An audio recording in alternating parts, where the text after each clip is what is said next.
This video is going to walk you through a beginner drawing to an eye. We are going to be using a 3H pencil, which is the lightest pencil we have available in our classroom, to sketch out the shape of an eye. And I like to do kind of a football shape. It's rounder on the top like a football, but a little flatter across the bottom. And again, you can change the shape of your eye to whatever you'd like, but it should kind of have this almondy shape. And this is a pretty flat bottom. You could go much rounder on the bottom as well.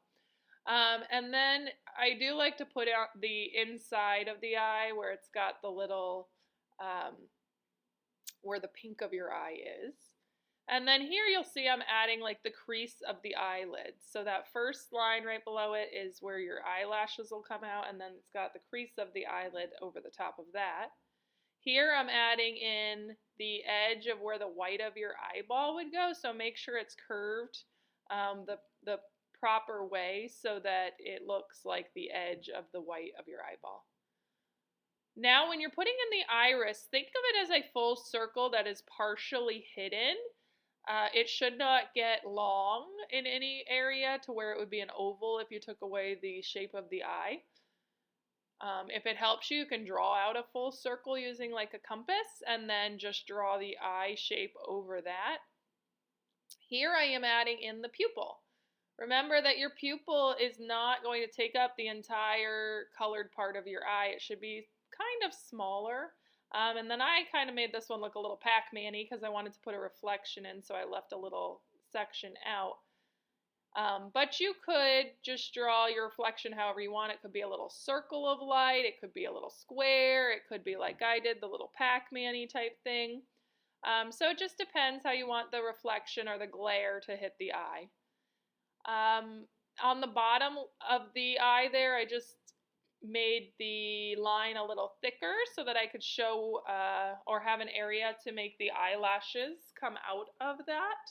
And I will show you in just a couple minutes here how to put the eyelashes on there to make it look a little bit more realistic. And now what I'm doing is I am working on coloring in the pupil of the eye, and I want to use the very darkest pencil to color in the pupil. And what we have in our classroom is a 6B is the darkest. So B's are the very darkest pencils, H's are the light pencils. And then I'm going to just enclose where that glare is going to be. So I originally left it kind of like a Pac-Man, and then I enclose it after I finish coloring it in my pupil. When you're ready, I would start with an H pencil, or a 3H I think I'm using here, and I'm kind of holding the pencil a little bit sideways so that I'm not using too much pressure.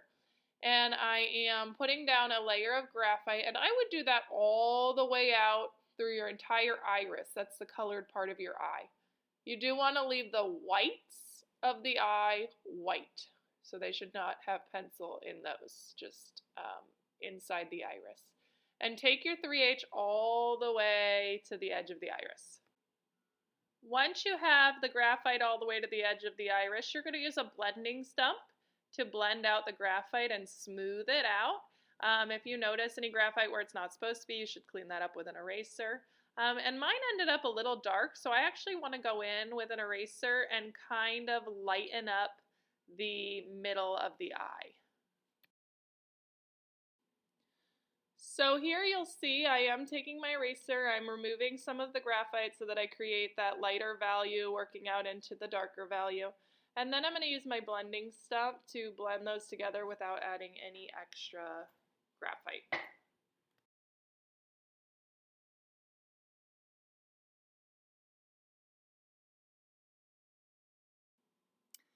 Now I am working on the eyelashes, so you can see from the lower eyelashes I just did little curves that kind of curve out from where the lower lid is. And then I use like a Nike swoosh almost to do the top eyelids. So you want them to come out of the line that's closest to where the eyeball is. And they switch directions. On the inside of the eye, they're much shorter and they go in the direction toward the nose. And then as they come out to the outside of the eye, they're much longer and they go away towards the edge of the face.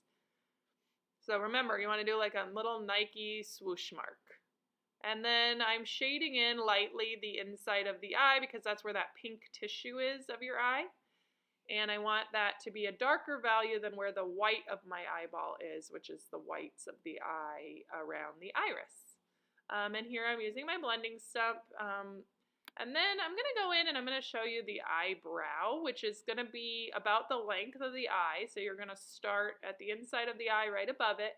And I sometimes map it out with a very light outline so that you know where to put your eyebrow. But here I'm just going to draw the individual hairs. They do grow up at the front of the eyebrow, and then they kind of turn toward the side and move across the brow toward the outside of your face. So you can see here I'm doing the beginning of the eyebrow where the hairs grow like straight up, and then they curve toward the outside. And the eyebrow should just go above the eye, so kind of the same length ending at the end of the edge of your eye.